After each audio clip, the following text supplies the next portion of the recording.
What's up, you guys? How y'all doing? I have returned for my recap video of the 2024 Foxborough Supercross.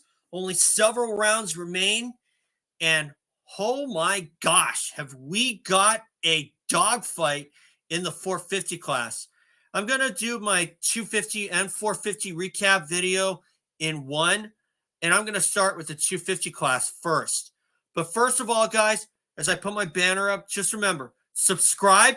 That's how this channel grows. I want to keep my monetization status, and the only way I can do that is with your help. So if you think I'm worth listening to for these recaps, just hit the subscribe button. Or if you like my other videos, like my recaps of my local college softball and men's basketball team games, or even some of my game show games, just hit the subscribe button. And as you can see, there's my banner. Let's get into this. Now, I'm going to start with the 250s. Unfortunately, there wasn't a lot to talk about with Haiden Deegan getting the whole shot and leading flag to flag. But the bummer part of the night had to have gone to Seth Hamaker, the guy who is yet to win a race under the Pro Circuit Kawasaki tent.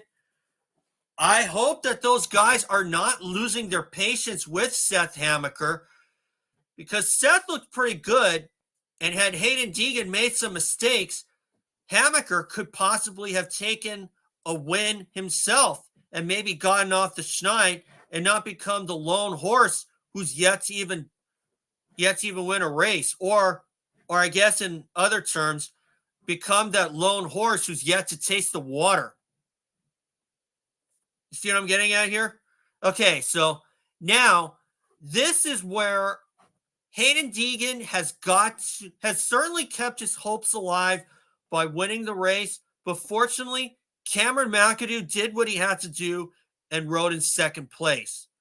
But unfortunately, that was a track where you could either lose a bunch of time or only gain a fraction of a second at best. And quite frankly, passing was pretty much non-existent on that track. And I got to tell you, I really don't like those kind of tracks. I mean, it wasn't necessarily a cow path or a goat trail or anything like that. But still, the fact that there was almost no passing going on certainly put a big percentage, if not all the percentage, in the start. And quite frankly, in the 450 class, as Jason Thomas said on the broadcast, that's where Jett Lawrence's fate got sealed, in the 450 class. So, but still, before I get to the 450s, it's starting to look more and more like Pro Circuit is going to come through with both the West and the East titles. And that hasn't happened in quite some time. The last one I can remember was 2005, when Ivan Tedesco won the West and Grant Langston tied Josh Hansen for the East title in 05, but Langston was given the title because he had 3 wins to Hansen's 2.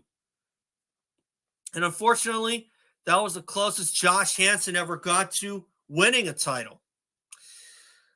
But maybe we'll see what happens. I hope that Pro Circuit can hit the jackpot. They could have had both titles in 2019, but instead they came up bust. And we all know what happened then. So, obviously, Haiden Deegan is my pick to win the title, but it's kind of starting to look like he could be out of it. And the only way that Haiden Deegan will have a chance at that title is if McAdoo falters. And I really don't see that happening, to tell you the truth. McAdoo is just too steady. And I think him having the points lead, or inheriting the points lead from Max Anstey, really took his confidence up tenfold. Okay? So we'll see what happens when we head to the next round in Nashville. That'll be an East-West showdown. So we'll see what happens then. Now for the 450 class. If you're in the Jett Lawrence camp, finishing 5th place was one of the last things that Jett Lawrence wanted to happen, because he had an 8-point lead after that disastrous third main event at St. Louis just before the extra week off. And as a result, Jett Lawrence got 8th overall at St. Louis, and his points lead was trimmed down to 8 points. Then Cooper Webb fights through the pack. He actually got the hole shot and managed to lead the whole way. Or actually, Roczen got the hole shot, but Webb got around him. And, or maybe I have it the other way around. But anyway, the bottom line is Cooper Webb won, and Ken Roczen proved to be a pretty big roadblock for Chase Sexton.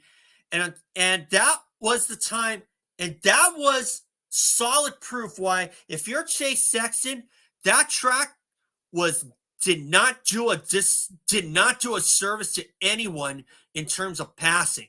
But don't tell that to Jett Lawrence and Eli Tomac, because they were the ones who made the most passes. Okay? But like Jason Thomas said on the broadcast about Jett Lawrence's fate was just about sealed off the start. And after I had seen that Jett Lawrence was in 14th, I started to get pretty worried. Because up until now, Jett had really nailed his starts just about every single time. And to see him get a terrible start like that, you would expect that from Eli Tomac only. And instead, both Jett Lawrence and Eli Tomac got the crappy starts, while Cooper Webb got the best start of all. And as far as Chase Sexton goes, I really hope that he's figured out that KTM by now, because he's running out of chances to win another race, which leads to my point of why I feel that the Triple Crown format should be counted as full main event points, because then it'll show up in the record books. And I got to say, you do that this year, we probably wouldn't even be discussing Eli Tomac not having a win until he did so at St. Louis. And you make the main events in the Triple Crown format, you make the Triple Crown format as actual main events with the same kind of lengths as involved, which is perfectly fine. I'm okay with those shorter races, but still, you got to make those full main event points and make them count as regular main events. Because you do that, I wouldn't even be discussing why Chase Sexton has not won a race in San Francisco. Okay? So that has to be one of the biggest changes that the AMA has got to do. And if that goes on deaf ears, I think it's safe to say that the AMA just doesn't give a crap what we think. But still, Jett Lawrence and Eli Tomac sliced through the pack, but it was at a pretty slow pace. I honestly was surprised that Jett Lawrence hadn't found a way around Eli Tomac sooner. But then again, you could owe it up to the track because, like I said earlier, passing was pretty much non-existent unless you got pretty damn creative. And that's what Chase Sexton had to do to get around Ken Roczen for second place. And by the time that happened, Cooper Webb was kind of long gone. But then again, they did also close up on Roczen and Webb, or I should say Roczen and Sexton battling, managed to close the gap slightly, but it wasn't enough to really threaten Cooper Webb's lead. But Jett Lawrence, oh man, I cannot believe that he couldn't pass Jason Anderson. And quite frankly, at the same time, I did think that fifth place was the furthest that Jett Lawrence could go, because at one point, Jason Anderson was probably 14 seconds ahead of Jett Lawrence, and that was with about 7 minutes to go. Jett made up the time, and when he tried an inside line, I would have done the same thing. But unfortunately, he slid out after the end of the turn, and unfortunately, Jason Anderson held on for fourth. And Jett Lawrence had to come home in fifth.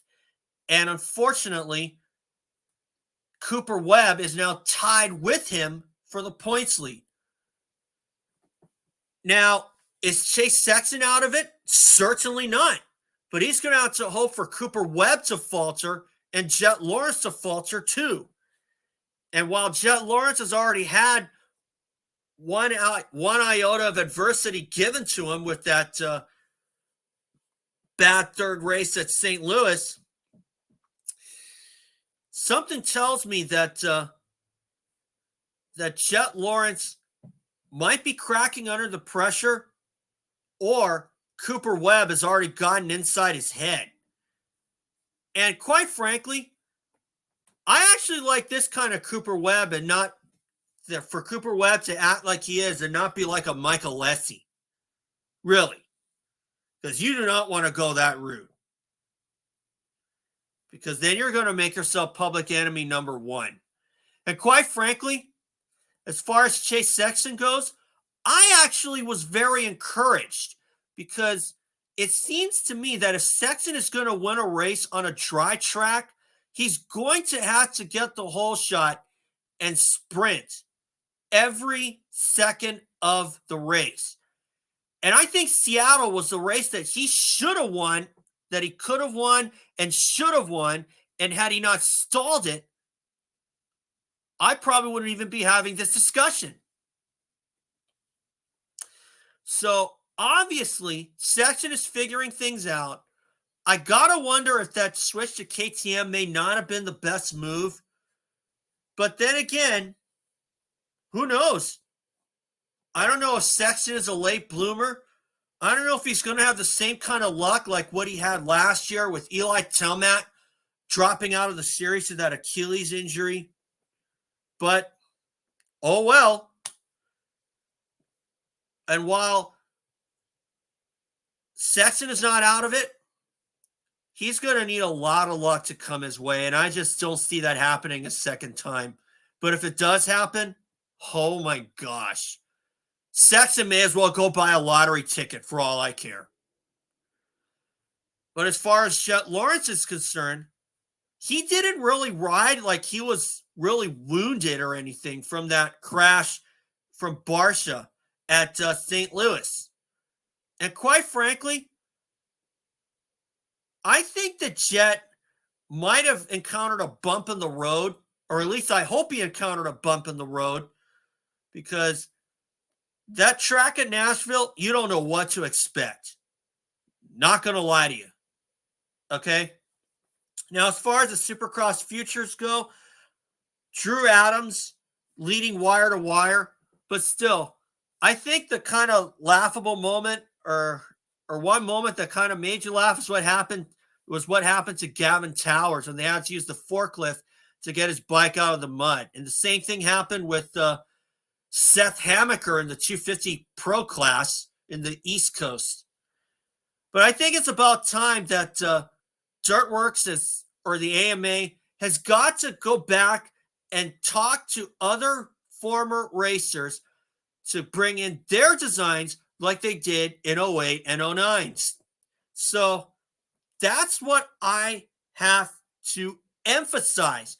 You talk to other guys like Bob Hanna, Rick Johnson, Johnny O'Mara, or even some other guy, or even some guys from my tenure, like how we had Jeremy McGrath, Mike LaRocco, and Tim Ferry design some of the tracks around 08 and 09.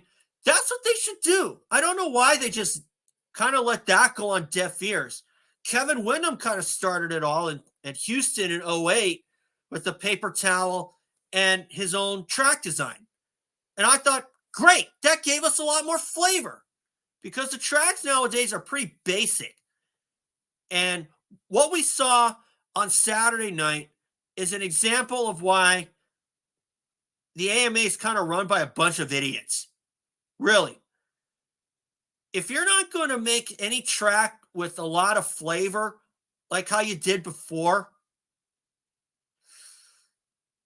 I don't know where you come from, really. So they really need to start listening to people instead of just kind of like dismissing it as a whatever. We don't give a crap what you say. So I don't know what you guys think, but let me know in the comments down below if you think you have any, if you think you have anything to say. And of course, Adam Cincerillo's tenure is winding down as a pro racer. So I want to congratulate Adam on the career. Obviously, injuries interrupted his, kind of derailed his season, kind of like Michael Craig or even Casey Johnson. But still, AC, I hope he gets a podium because he deserves it. So anyway, guys, that's all for today. And remember, subscribe, and we'll see you off for Nashville.